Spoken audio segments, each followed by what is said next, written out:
Video like जरूर कर लीजिए और ऐसे वीडियो लगातार फ्री में पाने के लिए चैनल को तुरंत सब्सक्राइब कर लीजिए और बेल आइकन को जरूर टैप कर लीजिए ताकि आगे भी सारे वीडियो आपको मिलते रहे। यूट्यूब में फॉलो करते हैं तो प्लीज ये वाला फ्री टेलीग्राम चैनल जरूर ज्वाइन कर लीजिएगा। सारे नोटिफिकेशन सारे अपडेट यहीं पे आते हैं, ध्यान रखिए।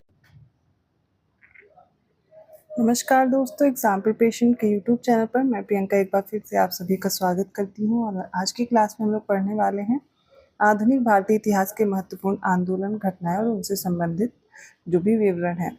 देखिए, मॉडर्न हिस्ट्री से क्वेश्चंस की संख्या ज़्यादा है, बट ऐसा नहीं कहा जा सकता कि एंशिएंट और मेडिवल से क्वेश्चन नहीं आएंगे।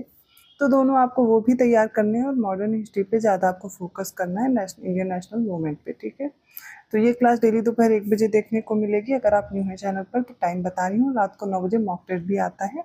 अभी करंट अफेयर सॉल्व कर रहे हैं टॉप 500 और उसके बाद जो 1000 क्वेश्चन का हमारा टारगेट है जीएस का, उसको कंप्लीट करके फुल लेंथ मॉक टेस्ट करने वाले हैं। और इसके साथ ही ज्ञान सर एजुकेशन ऐप आप सभी लोग डाउनलोड कर लीजिए। आप सभी को फ्री मिनी मॉक टेस्ट दिए जा रहे हैं UPPCS, UPSI, UP triple S, CIPET सभी एग्जाम्स के लिए टारगेट करते हुए आपको ज्ञान सर एजुकेशन ऐप डाउनलोड करना है। फ्री वीकली टेस्ट वाले सेक्शन पे जाना है।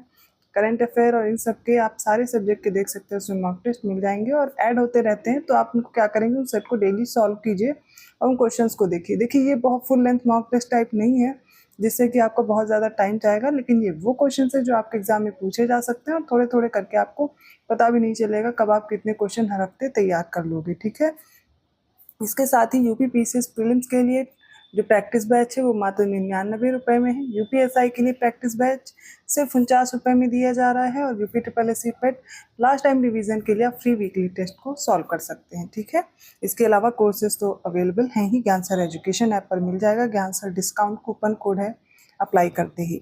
तो आज हम लोग पढ़ने जा रहे हैं जो आधुनिक भारतीय इतिहास के महत्वपूर्ण आंदोलन और घटनाएं उनसे संबंधित जो विवरण है। तो देखिए क्या होता है, रॉलेट एक्ट से शुरू कर रहे हैं और भारत की स्वतंत्रता तक जो महत्वपूर्ण आंदोलन है उनको देख लेंगे। उनकी डेट क्रोनोलॉजी में आती है तो इनको बताऊंगी और इनके साथ साथ मैं अलग से भी कुछ फैक्ट्स आपको बताने वाली हूँ। ठीक है, तो सबसे पहले क्या होता है, एक कानून आता है रॉलेट एक्ट, क्योंकि देखिए क्रांतिकारी गतिविधियां बढ़ रही होती हैं और इनको रोकने के लिए अंग्रेज सोचते हैं कुछ ना कुछ तो करना पड़ेगा। ठीक है, तो एक रॉलेट एक्ट आता है और ये कैसा एक्ट था, 19 मार्च 1919, डेट भी याद रखनी है और ये भी याद रखना है क्योंकि 1919 की कई घटनाएं एक साथ देकर के अगर क्रोनोलॉजी आ जाएगी तो दिक्कत है। तो आपको देखना है 19 मार्च की है। ठीक है, तो पहले रॉलेट एक्ट आता है, बाद में जलियांवाला बाग वाला मैसेकर होता है। तो ये जब आता है इसको काला कानून कहते हैं। क्यों? क्योंकि अब ब्रिटिश सरकार को किसी भी संदिग्ध आतंकवादी गतिविधियों को बिना मुकदमा चलाए जेल में डालने की अनुमति देता था और इसी को महात्मा गांधी ने काला कानून कहा। देखिए, कोई भी संदिग्ध व्यक्ति है उसको उठा लेते थे और ये भी नहीं बताते थे कि क्या उसका जुर्म है क्या है, मतलब ये किसी को भी इसी तरह जेल में डाल सकते थे, उसके बारे में कोई सूचना नहीं। तो ऐसा होता है। ठीक है, अब इसी के विरुद्ध क्या होता है, जलियांवाला बाग हत्याकांड होता है। अब क्या होता है कि इसमें एक मेला लगा होता है अमृतसर में और उसी में कुछ लोग, ये जो सैफुद्दीन किचलू और डॉक्टर सत्यपाल को, तो इन्हीं के विरोध में जो आंदोलन है वो शांतिपूर्ण तरीके से अमृतसर में किया जा रहा था। उसी दिन बैसाखी का दिन था, मेला भी था। तो जलियांवाला बाग हत्याकांड उसी दिन होता है क्योंकि 13 अप्रैल 1919 का दिन था और यहाँ पर जो राष्ट्रवादी नेता थे सत्यपाल और डॉक्टर सैफुद्दीन किचलू, इनकी गिरफ्तारी के विरोध में अमृतसर में सभी लोग एकत्र हुए थे।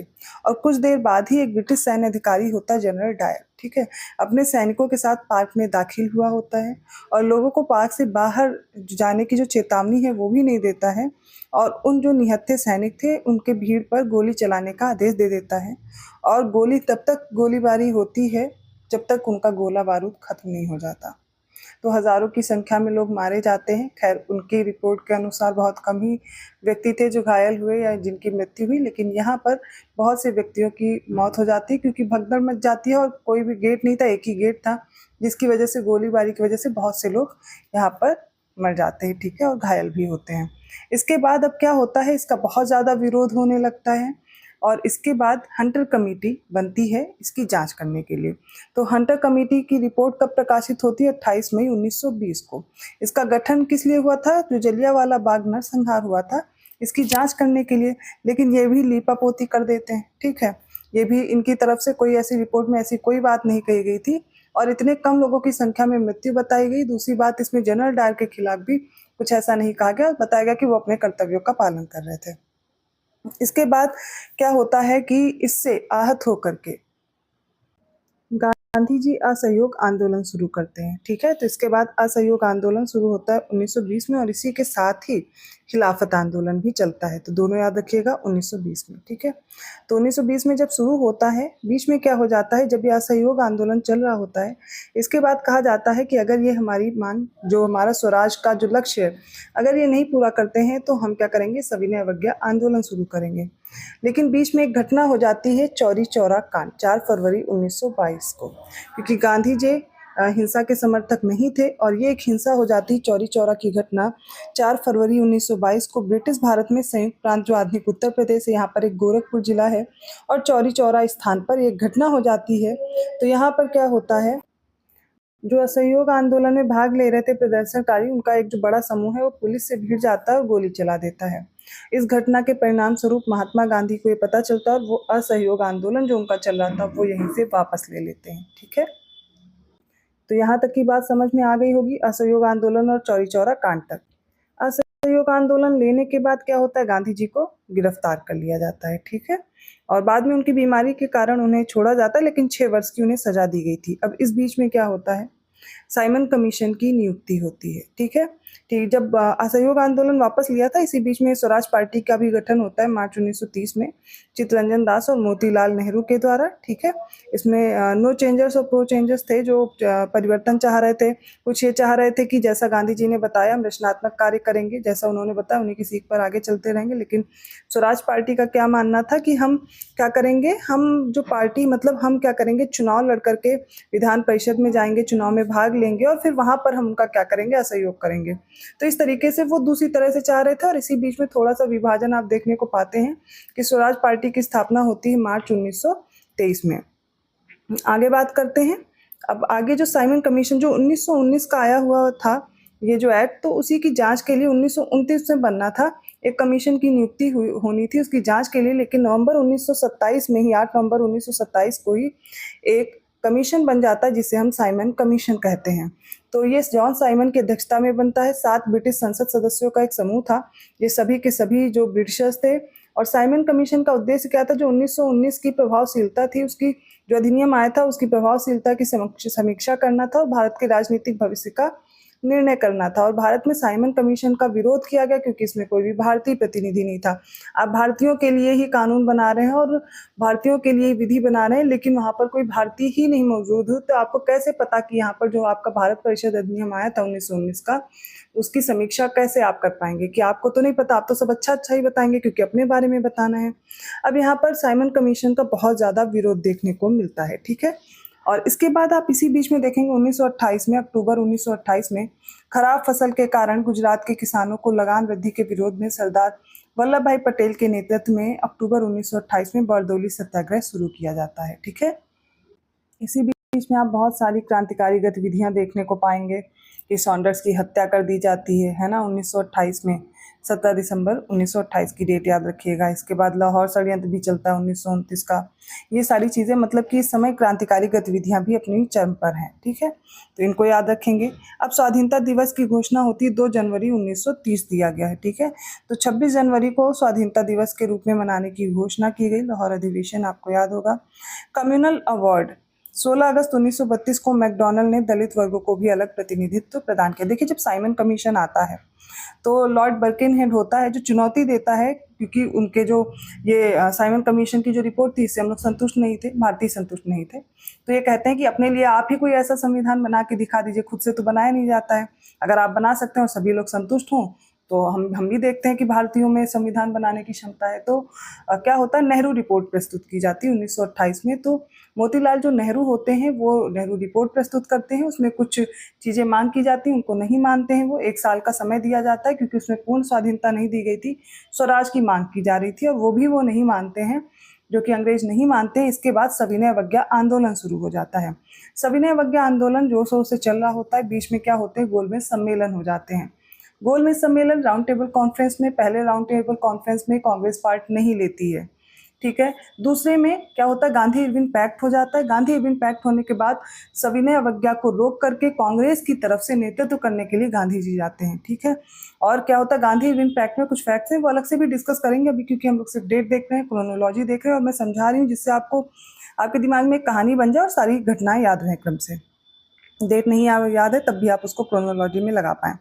तो दूसरे गोलमेज सम्मेलन में गांधी जी भाग लेने के लिए जाते हैं, लेकिन वहां पर बात कर दी जाती है कम्युनल अवार्ड की, सांप्रदायिक पंचायत की, क्योंकि अंग्रेज क्या कर रहे थे, बांटो और राज करो वाला उनका जो ये नीति थी उसी पर डटे हुए थे। उन्होंने मुस्लिम को क्या दिया था ना कि अलग से आरक्षण दे दिया था, अलग से चुनाव लड़ने का।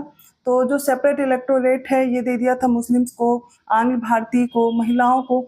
लेकिन अब दलितों की बात हो रही थी और इस पे गांधी जी तुरंत बुरा मान जाते कि नहीं, ऐसा नहीं हो सकता है, अब इतना और बंटवारा हमारे यहाँ नहीं होगा। और वो क्या करते हैं, वापस लौट आते हैं। वहाँ पर कोई भी बातचीत सही नहीं होती और फिर से वो सविनय अवज्ञा आंदोलन फिर शुरू कर देते हैं, ठीक है। तो तीसरे गोलमेज सम्मेलन में फिर से कोई भाग नहीं लेता कांग्रेस की तरफ से, बाकी पार्टीज भाग लेती हैं, लेकिन गांधी जी केवल गए थे कांग्रेस की तरफ से पार्ट लेने के लिए, लेकिन तीसरे में कोई भाग नहीं लेता है। ये कम्युनल अवार्ड होता है और इसके बाद क्या होता है, 16 अगस्त 1932 को, इस समय गांधी जी जेल में होते हैं और मैकडॉनल्ड ने दलित वर्गों को भी अलग से प्रतिनिधित्व दिया था। और इसके बाद पूना पैक्ट होता है डॉक्टर भीमराव अम्बेडकर और गांधी जी के बीच। क्या होता है, दलितों को अलग से आरक्षण दिया जाता है, लेकिन सेपरेट इलेक्टोरेट की बात यहाँ पर नहीं की गई और भीमराव अम्बेडकर जी मान जाते हैं। इसके बाद कांग्रेस समाजवादी पार्टी की स्थापना हुई मई 1934 में जयप्रकाश नारायण, मीनू मसानी और एस.एन. जोशी के द्वारा। कांग्रेस जो होती है वो अपने मंत्रिमंडल में त्यागपत्र दे देती है। तो मुस्लिम लीग क्या करती है, कांग्रेस मंत्रिमंडल जब त्यागपत्र देता है तो खुशी मनाते हैं और उसी दिन मनाते हैं मुक्ति दिवस, 22 दिसंबर और 1939 को, ठीक है। पाकिस्तान की मांग इन्होंने की 23 मार्च 1940 को मुस्लिम लीग के लाहौर अधिवेशन में। अगस्त प्रस्ताव कब आया, 8 अगस्त 1940 को। यह एक दस्तावेज था जिसे इस उद्देश्य से प्रकाशित किया गया था कि भारत राष्ट्र के लिए एक अलग संविधान सभा होगी। और ये क्यों किया जा रहा था, क्योंकि जो द्वितीय विश्व युद्ध हो रहा था इसमें ये भारतीयों का साथ चाह रहे थे, इसलिए कुछ ना कुछ बता करके चाहते थे अपने में मिला लिया जाए और बाद में फिर वही जैसे हमेशा करते हैं, प्रथम विश्व युद्ध में सबने साथ दिया था, लेकिन उसके बाद इन्होंने दिया क्या, तो जलियांवाला बाग नरसंहार। भारत छोड़ो प्रस्ताव फिर पास होता 8 अगस्त 1942 को। महात्मा गांधी, जवाहरलाल नेहरू, सरदार पटेल और सभी लोग, हर व्यक्ति इससे जुड़ता है। शिमला सम्मेलन होता है 25 जून 1945 को। सभी राजनीतिक दलों का सम्मेलन था और बीच में ही नौसेना का विद्रोह भी हो जाता है 20 फरवरी 1946 को मुंबई में INS तलवार के सैनिकों द्वारा। इसके बाद कैबिनेट मिशन आता है भारत में, कब, 24 मार्च 1946 को। ब्रिटिश मंत्रिमंडल के 3 सदस्य थे, पैथिक लॉरेंस, स्टीफर्ड क्रिप्स थे, AB अलेक्जेंडर थे, ये भारत आते हैं। कैबिनेट मिशन योजना का प्रकाशन होता है 16 मई 1946 को। 24 मार्च 1946 को आया था, लेकिन इसका प्रकाशन कब होता है, 16 मई 1946, तो डेट में कंफ्यूज मत होइएगा। माउंटबेटन योजना जून 1947 में आती है और इस योजना के अनुसार प्रांतों को स्वतंत्र उत्तराधिकारी राज्य घोषित किया जाना था और उन्हें यह चुनने का अधिकार भी था कि संविधान सभा में शामिल होना या नहीं। जम्मू कश्मीर और देसी रियासतें जो थी भारत या पाकिस्तान में शामिल होने का भी इनको विकल्प दिया गया था। इंडिपेंडेंस ऑफ इंडिया 15 अगस्त 1947 को। भारत को स्वतंत्रता अधिनियम 1947 के माध्यम से स्वतंत्रता प्राप्त हुई थी, जो ब्रिटिश संसद का एक अधिनियम था जिसने भारत को भारत और पाकिस्तान के 2 स्वतंत्र प्रभुत्वों में विभाजित कर दिया था। भारतीय गणतंत्र की स्थापना कब हुई, 26 जनवरी 1950 को। डॉक्टर राजेंद्र प्रसाद इसी दिन प्रथम राष्ट्रपति बने थे। भूदान आंदोलन कब शुरू हुआ, 18 अप्रैल 1951 को। इसकी शुरुआत पोचमपल्ली, नलगोंडा, तेलंगाना में विनोबा भावे ने की थी और रामचंद्र रेड्डी ने सबसे पहले अपनी भूमि दान में दी थी। तो ये कुछ आंदोलन थे महत्वपूर्ण और भारत की स्वाधीनता प्राप्त करने तक की घटनाएं हैं, क्रोनोलॉजी में है। और मैंने एक स्टोरी भी आपको ऐसे सुनाई है जिस तरीके से आपके अगर बीच में कोई घटना आती है तो क्रोनोलॉजी में लगा लें, अगर आपको डेट नहीं भी याद है तो। आपको ये क्लास कैसी लगी कमेंट करके ज़रूर बताइएगा। वीडियो अच्छा लगा तो लाइक करना मत भूलिए, चैनल को सब्सक्राइब नहीं किया है तो कर लीजिए। ऐसे ही इंपॉर्टेंट टॉपिक के साथ मैं मिलती हूँ अगली क्लास में, तब तक के लिए धन्यवाद। और पेड कोर्स के लिए नंबर्स दिए गए, इन पे आप कांटेक्ट कर सकते हैं। ज्ञान सर एजुकेशन ऐप जरूर डाउनलोड कर लें, आपको बहुत सारे फ्री इनिशिएटिव्स मिलने वाले हैं। अगर आप पेड कोर्स नहीं भी ज्वाइन करते तब भी आपको तैयारी में हेल्प करेगा। धन्यवाद।